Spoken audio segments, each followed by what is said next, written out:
Good morning. I'm Mark Allen with Gabriel.io, and I'm here today with Boris Vorobyov, the CTO and chairman of the board of Arvizio in Ottawa, Canada. Good afternoon, Boris. How you doing?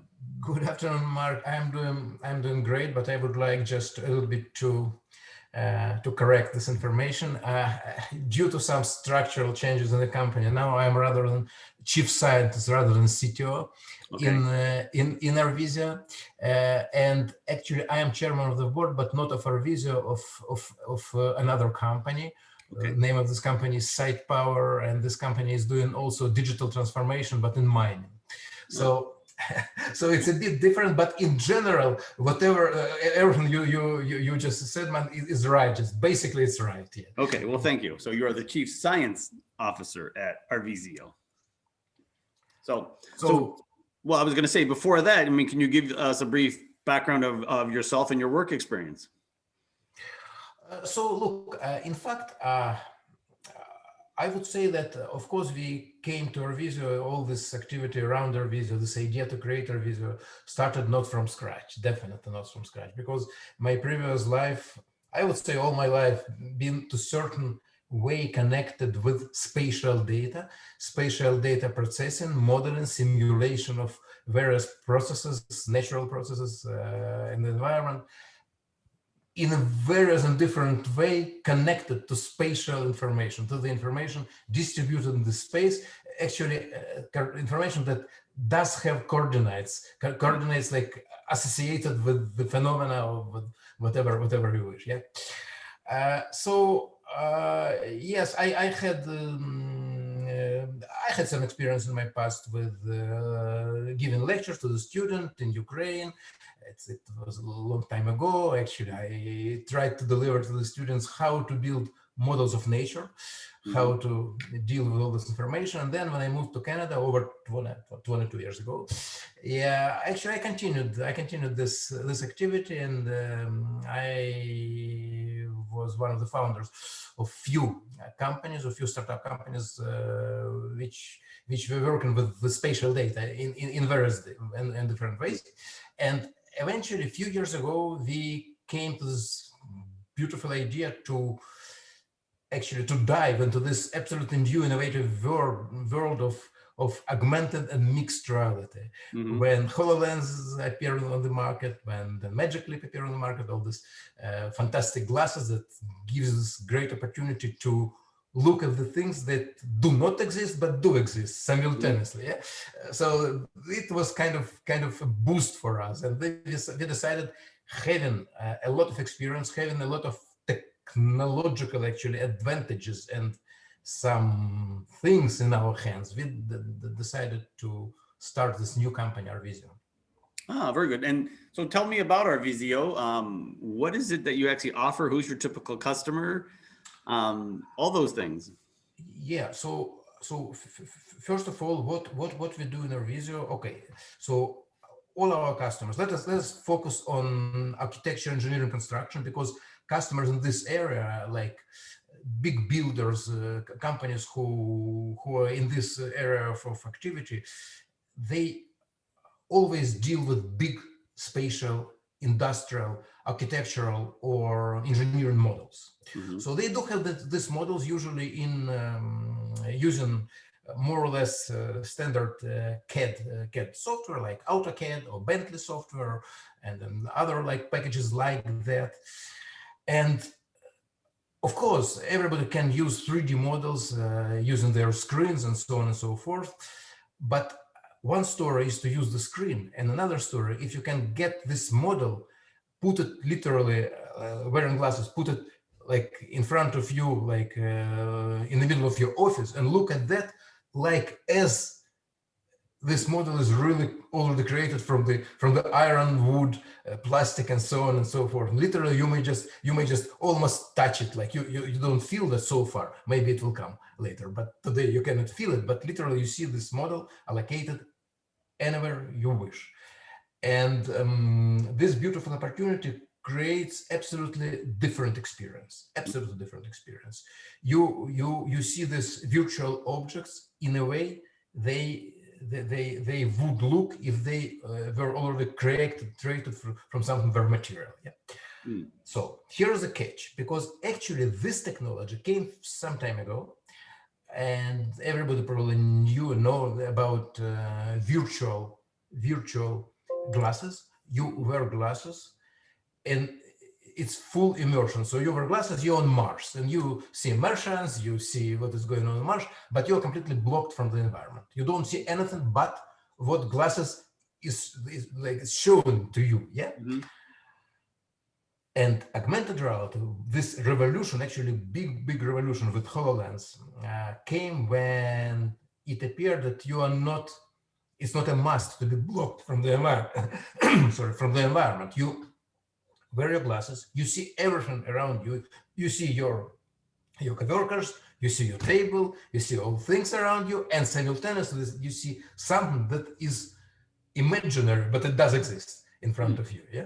So this is big difference. Not being blocked, not being blocked from the environment, seeing everything around you, and something additional on top of that. Yeah. This is Interesting. So actually, what we do, we create these models. And the big difference between us and many of our competitors is that we develop technology that may deal with very big models. Mm-hmm. Usually glasses are a relatively small device. It's a computer, but this computer has constraints with memory, with the capability of processing data, so on. So it's some limitations to the size of the models. And we actually, with our technology, we are removing these limitations. We are making this world, like we extend this world by developing technology that allows the customer to look at very big model using limited capabilities of glasses. Very interesting. It'd be fascinating to see how you do that. I know that's your secret sauce, but it's more technological. It's more technological discussion, but yes, but, yeah, but it does sound fascinating. I mean, like I could literally be where in Iguazu Falls, which is what's the picture behind me, right? Oh, absolutely. And look, and if you give me, for instance, the model of this beautiful landscape, which is behind your back, yeah, taken by a laser scanner, for instance. Mm-hmm. So say you scan in advance, you scan all this environment, yeah. It could be billions of points. Mm-hmm. And normally glasses cannot handle that, but we develop technology that helps to handle that. So you may see these billions of points in real time, and by the way, in real scale. So you may appear inside of this landscape. So you feel that you're inside of this landscape, and you're just literally walking around this landscape wearing your glasses. So this is one of the capabilities. Wow, that's cool. So I gotta wonder, because of what you do, did COVID have a huge effect on your business? Because you have to scan things, so someone has to go somewhere to do the scan, correct? Yeah, it's a great question. Yeah, thank you for this question, Mark. Actually, the point here is that during the COVID times, people suddenly realized that we are doomed actually to develop some means to communicate, not being physically together. Mm-hmm. And to some very strange extent, this COVID times, they to some extent stimulated, if you will, the development of these technologies that gives us great opportunity to communicate, to discuss, to review engineering projects, to create this imaginary presence without being present, actually, So I would say that COVID, of course, COVID puts a lot of constraints and restrictions, and of course, it's not not very funny thing, to be honest. Yeah. At the same time, as always happens, if you look at this from different point of view, yes, it's some stimulation to the technologies, to the distance technologies. Yes, I would say, yeah. I would imagine that it increased the demand for your products. Is that true? Look, what we did with the COVID times, we extended our technology, and now our technology is compatible with tools like Zoom, like we speak now, like with Teams, with Skype, and so on. So actually, you might pass your QR code via the just like in chat, whatever, with email. You may connect with your iPhone or Android phone, whatever, just scan this QR code and you may get the model we discuss, like some model we discussed, like immediately at your phone. So we may speak, immediately look at the model all together, like using Zoom or Teams or Google communication, whatever, any tool. So this is one of the directions we started developing our technology during the COVID times. Maybe we would not do that if COVID was not here, you know. So it's like that. And it looks like you're working from home. Absolutely, yeah. We are working from home. Sometimes we are visiting office, but not every day, even not every week, to be honest. Yes, so depending on situation. So since we are software developers, we don't need too much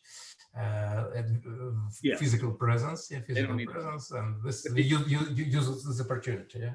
Yeah. Did you have an office, and do you still have an office pre-COVID? Yes, we do have an office. We do have an office. It's very nice, not very big, but very nice office. We have our servers at our office.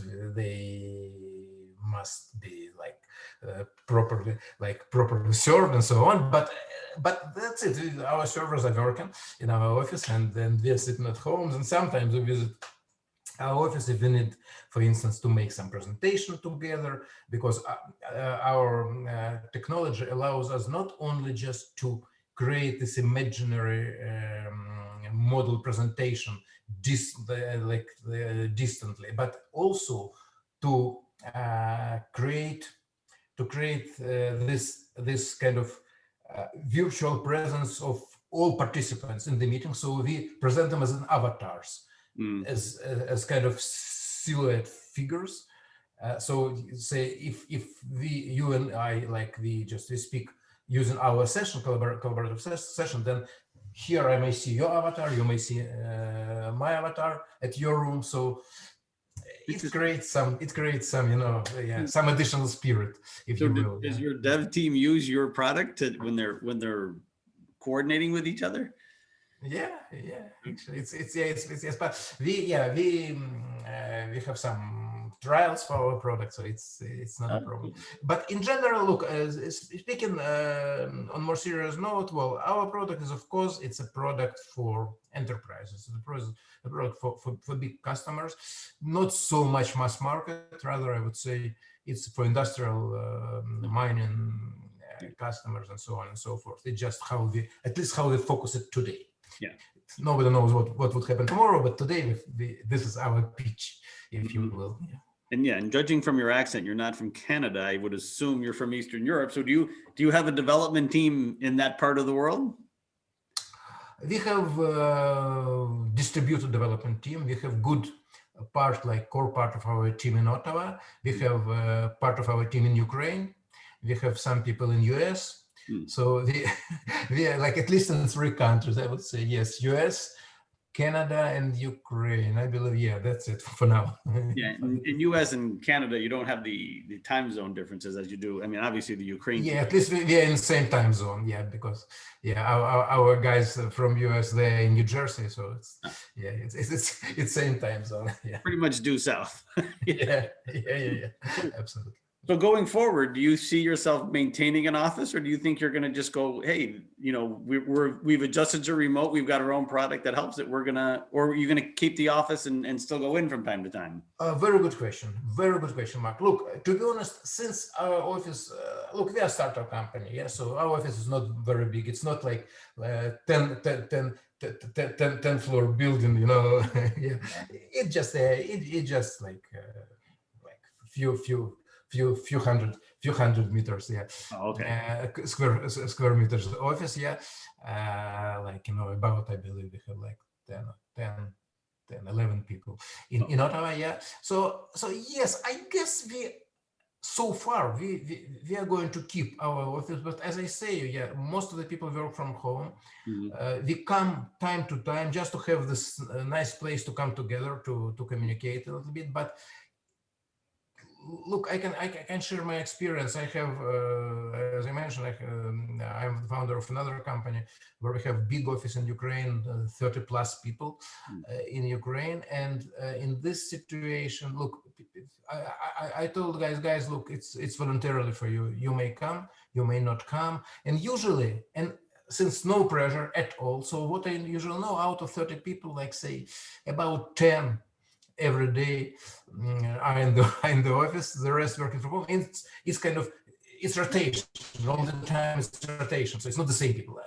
Somebody is coming if somebody needs to do something like somebody. So it's like that. So I guess it's still important to have an office like as kind of hub where people may come and speak to each other, and it's well-defined place. It's an office. At the same time, in my perspective, offices will be shrinking.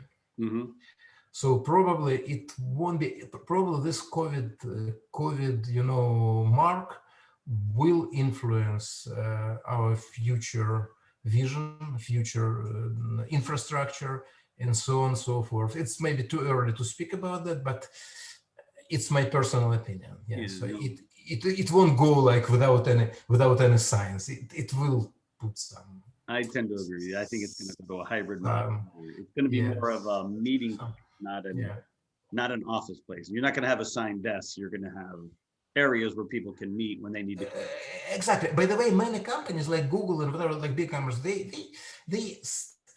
just before COVID, just a long time before COVID, they started developing this philosophy where, and by the way, in San Francisco area and in Bay Area, so where people do not have their permanent place. It's not like cubicle or office or whatever. So they come, they see free place, they connect their laptop, they are sitting, they're working from this place. So it's, it's first come, first occupy, it's like literally like in this style, so yeah, the world is changing definitely, and I hope it will be changing to the better side.